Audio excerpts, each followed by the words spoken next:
یہ فیصل واوڈا، اور میں اس کا گواہ ہوں۔ جب اندر آئے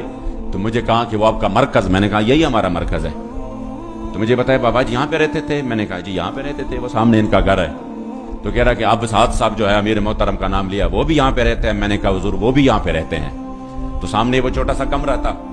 تو اسی کمرے میں جب بٹھایا تو وہ ادھر ادھر دیکھنے لگا، اسی وقت ان پر ہیبت طاری ہو گئی۔ اور پھر جب وہ امیر محترم آئے، بات تو ہم اس کو پہنچا چکے تھے مذاکرات میں، جو انہوں نے ہمیں آفرز دیے، یہ کراچی ہے اور یہ بات میں نے بار بار کی ہے، اور الحمدللہ پھر اللہ کے گھر میں اور پھر اتنی ذمہ داری کی جگہ پر جھوٹ بولنا یہ بہت بڑا جرم ہے۔ اور یہ بار بار میں نے پشتو میں، اردو میں، یہ ہے سوشل میڈیا پر، کہ انہوں نے ہمیں کہا نا کہ آپ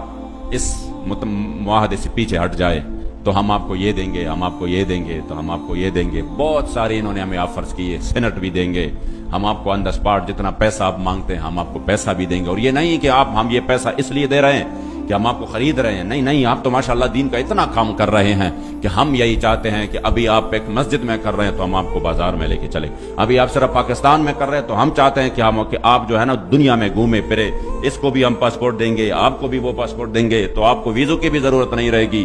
آپ گھومے پھرے، اس مشن کو آگے بڑھائے، اپنے مساجد کو پیسے دے، اپنے مدارس کو دے، اپنے شہداء کو دے، اس پہ آپ دین کی خدمت کرے۔ اس طرح کی اور آئندہ کے لیے تیسری جو سب سے بڑی انہوں نے دی، آئندہ کے لیے ابھی سے جو بھی قومی حلقہ ہو، جو بھی صوبائی حلقہ ہو، وہ ابھی سے آپ ہمیں بتائیں کہ یہ حلقے ہمارے لیے چھوڑ دیں، ہم ابھی سے لکھ کر دیتے ہیں کہ یہ آپ کے لیے چھوڑ دیتے ہیں۔ بس صرف اس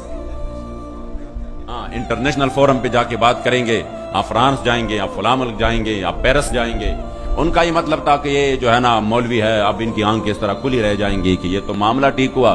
تو ٹھیک ہے ہم جو ہے نا اس میں یہ کرتے ہیں وہ کرتے ہیں۔ جب بات کی تو ہمیں تو امیر صاحب نے کلم کلا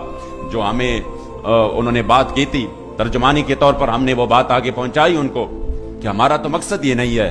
ہمارا تو مقصد یہی ہے کہ جو ہمارے سامنے معاہدہ ہو چکا ہے اس پر عمل اب کیسا ہوگا۔ تو جب انہوں نے بات 3 دن تک ادھر رکا رہا، اور 3 دن یہ مسلسل کوشش کرتا رہا، یہ سبز باغ دکھاتے رہے، اور پھر ہر طرح، تو آخر میں کہا میں امیر صاحب سے ملنا چاہتا ہوں۔ تو میں نے کہا بات تو وہی ہوگی جو میں نے آپ کو کہہ دی ہے، کہہ رہے نہیں میں تعزیت کرنا چاہتا ہوں، تاکہ ان سے میں تعزیت کروں۔ میں نے کہا تعزیت ہو سکتی ہے۔ تو جب آئے اور پھر امیر صاحب سامنے، تو انہوں نے پہلے دعا کی، تو دعا کے بعد کہا کہ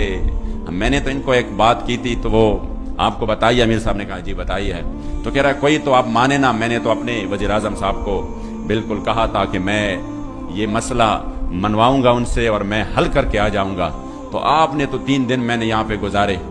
تو کم از کم ایک بات تو آپ مان لینا۔ تو امیر صاحب نے کہا کہ کہہ رہا میں کہ اپنے وزیر اعظم کے پاس کچھ تو لے کر جاؤں نا، کچھ تو لے کر جاؤں، چلو ایک بات تو مانے نا، ایک بات مانے، آپ اس سے پیچھے ہٹ جائیں تو ہم آپ کو دے سکتے ہیں سب کچھ۔ تو امیر صاحب نے کہا نہیں، ہم تو آپ کو بہت بڑی بات دے کر رخصت کر رہے ہیں۔ انہوں نے کہا کیا دے کر رخصت کر رہے ہیں؟ 3 باتیں میں نے اتنی بڑی آپ سے کی ہے، اس میں سے ایک بھی نہیں مانا، تو ہم مجھے کیا دے کر رخصت کر رہے ہو؟ تب اسی وقت امیر محترم نے جو تاریخی جملہ ارشاد فرمایا، جس پر ہمیں انشاءاللہ فخر رہے گا، اور وہ جملہ بار بار کہہ کر میرے ایمان کو تازگی مل جاتی ہے، اور مجھے تحریک پر اپنے قائد پر فخر ہے کہ آپ نے اسی وقت فرمایا کہ نہیں، جا کر اپنے وزیر اعظم کو کہہ دو کہ 1450 سال بعد بھی اس پاکستان میں جہاں پر لوگ جو ہے نا 3000 اور 5000 پر بک جاتے ہیں، اور جہاں پر بریانی کی ایک پلیٹ پر بھی بک جاتے ہیں، آپ اپنے وزیر اعظم کو بتانا کہ اب بھی پاکستان میں حضور کے وہ غلام رہتے ہیں جو پوری دنیا کی طاقتیں مل کر نہ ان کو ڈرا سکتے ہیں، نہ ان کو جھکا سکتے ہیں، نہ ان کو خریدا جا سکتا ہے۔